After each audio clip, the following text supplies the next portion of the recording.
One, being nice to airline personnel. In my experience, just being nice in general and respectful to people around you that are actually working when you're just traveling just makes the most sense to me, and it just makes everything more pleasant. Sometimes if you kind of need somewhere, you need to ask a question, they'll be pleasant back to you and respectful. So you don't want to be a jerk or anything like that, or even if you're in a bad mood, you don't want to vomit that or spill that onto other people, especially if they're already working. They may not be having the greatest day, and you're the one traveling, you're the one not working and not on the clock. So you want to do your best to treat the airline personnel with respect, treat them nicely. Even if you see like the pilots, you say, hey, what's up, how are you? With the stewardesses and all the personnel there, you just want to say good morning and just be nice, and everything works well that way. I personally don't treat any personnel like that, especially like in the airport, with attitude or anything like that, and then expect them to help me out when I need a question answered or help with anything else on the plane. So it just doesn't make sense. Number two, I've rolled up my clothes when I'm packing in my suitcase, and I've also laid them flat. Seems to work for me right now is actually kind of laying all my clothes flat in the suitcase and kind of folding, whatever edges I need to fold in just so it fits in my suitcase, because I don't pack very heavy. I don't use a big suitcase. I use a very medium, so almost small kind of size suitcase. So that works for me. It seems like I can fit a lot more stuff, and you can try rolling it too. I've tried that, and I'm still debating whether I like the flat one or the rolled t-shirts, rolled underwear, and rolled pants and all that stuff. So I suggest you try both. For me personally, right now I like laying it flat. And the reason why this is important is because when you're out traveling, if you're a musician, you're out for work, but you're still gonna buy things here and there like souvenirs and toys or stuff like that for your kids or your wife, girlfriend, or even your parents. So you want to make as much room as you can in your suitcase so you can have room for other people. So most of us are pretty thoughtful when we're out on the road, and you might see something at the store like, oh, my wife would love that, or my daughter or my son would love that, or my mom loves those things. So you want to have as much room as you can in the suitcase. Number three, and this is for musicians for the most part, I made friends with every sound guy that we encountered on our tour. Every venue, club, bar, whatever you're playing, whoever's working there and is going to be a part of making that night happen and to help people that are actually paying to be there have their fun, you've got to make friends with all those people. You're basically a team once you show up to that venue or bar and what have you. So it's not just making friends with the sound guy, but that's super, super important, because the sound guy can kill the whole show. He can make you sound like shit if he wants to, if you're a jerk or whatever. So he's got the power. The power is in his hands, his or her hands. So you want to treat them with respect, make friends, and make friends with the whole crew there at the bar, just so everything runs smoothly, and people remember you and that band as a positive band.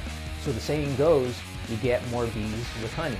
So the more pleasant you are, the more respectful you are, without kissing ass, just being a regular person and treating people the way you want to be treated, they'll help you out in different ways. Let's say, we're backstage in our little green room and there's no water or whatever. If everyone on the crew at the venue is in a bad mood and you're not doing any help to lighten their mood up or even be respectful to them, they're not going to give a shit if you ask them for some water. They'll be like, oh yeah, sure, we'll be right back. And you won't see them for the rest of the night. So you really want to treat them with respect, and they'll help you out when you need it. Number four, when we were traveling to the UK, at the airport, before we even went up into the air, I exchanged about $100 into pounds. So then once we landed, I had some money on me that I could spend immediately if I needed to. Like, if we needed to get something to eat right away or anything like that. At the time, we were staying at mostly travel lodges in the UK, and every fucking travel lodge charged just to have Wi-Fi in our room. So I was glad I had the pounds there. And the reason why you want to have some money on hand is because you can still use your credit card. Like if you watch the other 5 tips, the first video, and I talk about how you're supposed to call your credit card company and let them know where you are so your card doesn't get a stop put on it when you're trying to buy stuff. When you're out of country, there are still service charges, and you're not gonna like that. I didn't like it. When I had to use my card a couple times, and like they'll charge you an extra $3, $4, $5 just because it's out of the country. So I doubt you want to do that. I didn't want to do that. I didn't like it. So make sure you exchange your money and have the proper currency. I want to let you guys know that I've teamed up with Sweetwater, and I have a custom landing page there.